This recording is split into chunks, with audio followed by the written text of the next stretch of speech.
नमस्कार, आप live cities देख रहे हैं। आपके साथ मैं हूं वसीम खान। एक बार फिर आरजेडी ने मोर्चा खोला है सम्राट सरकार के खिलाफ।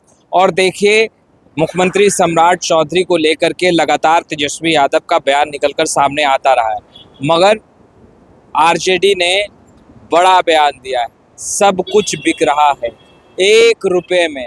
और देखिए, 1 रुपए में शमशान घाट भी बिक चुका है। आरजेडी ने मोर्चा खोला है और जहां एक तरफ आरजेडी यह कह रही है कि अब सब कुछ बिकने वाला है, बीजेपी सब कुछ बेचने जा रही है, वहीं दूसरे तरफ आरजेडी ने अभी अभी एक पोस्ट किया है और पोस्ट में लिखा है कि आपका वोट चुराकर बनी बेईमानों और अपराधियों की लुटेरी चंदाचोर पार्टी बीजेपी के एनडीए सरकार बिहारियों के जिंदा रहने पर ही नहीं बल्कि मरने पर भी परिजनों की जेब काटेगी। बिहार के पटना में बांसघाट में जनता के सरकारी पैसे 89 करोड़ रुपए की लागत से बने नए शमशान घाट को जग्गी वासुदेव की संस्था ईशा फाउंडेशन को मात्र 1 रुपए की लीज पर दे दिया गया है। बिहार में तमिलनाडु की इस प्राइवेट संस्था को ऐसे घाट सौंपे जाएंगे। यदि अंतिम संस्कार के लिए अब न्यूनतम 3500 रुपये देने पड़ते हैं, जबकि पास के सरकारी शमशान घाट में सिर्फ 300 रुपया देने पड़ते हैं। 3500 रुपये के अलावा आप अगर लकड़ी या गैस का इस्तेमाल करते हैं तो इसका खर्चा अलग आता है। चंदाचोर बीजेपी पार्टी ने आपके पैसे से बनी सुविधाओं को निजी हाथों में सौंपना शुरू कर दिया है।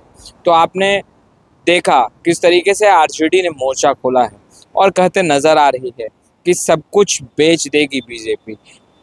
पटना, राजधानी पटना की अगर बात करें तो शमशान घाट को भी महज 1 रुपए के लीज पर दे दिया गया है। और आरजेडी का यह मानना है कि यह जो सरकार बनी है वह वोट चोरी कर बनी है। और लगातार तेजस्वी यादव जिस तरीके से मोर्चा खोलते रहे हैं, लगातार सवाल पर सवाल सरकार पर खड़ा करते रहे हैं, चाहे लॉ एंड ऑर्डर का मुद्दा हो या रोजगार का मुद्दा हो या फिर महिलाओं के खाते में 2-2 लाख रुपए देने की बात हो, इन तमाम चीज़ों को लेकर के तेजस्वी यादव मुखर तरीके से अपनी बातों को रखते रहे हैं। मगर अब देखिए, आरजेडी ने अपने ऑफिशियल पेज पर यह पोस्ट किया है और कहा है कि बीजेपी की जो सरकार है वो सब कुछ बेच देगी। शमशान घाट जो आम जनता के लिए बना है, उनके सुख सुविधाओं वाली तमाम चीज़ें जो हैं वो बेच दी जाएगी। और अब तो जीवित नहीं बल्कि मृत्यु के बाद भी पैसे वसूले जाएंगे। तो एक तंज कसा है, एक कटाक्ष किया है सम्राट सरकार पर और कहते नज़र आ रही है कि अब बीजेपी सब कुछ बेच देगी। फिलहाल इस वीडियो में इतना ही। अब तक आपने हमारे चैनल को सब्सक्राइब नहीं किया है तुरंत सब्सक्राइब कर लें। आपका बहुत बहुत शुक्रिया।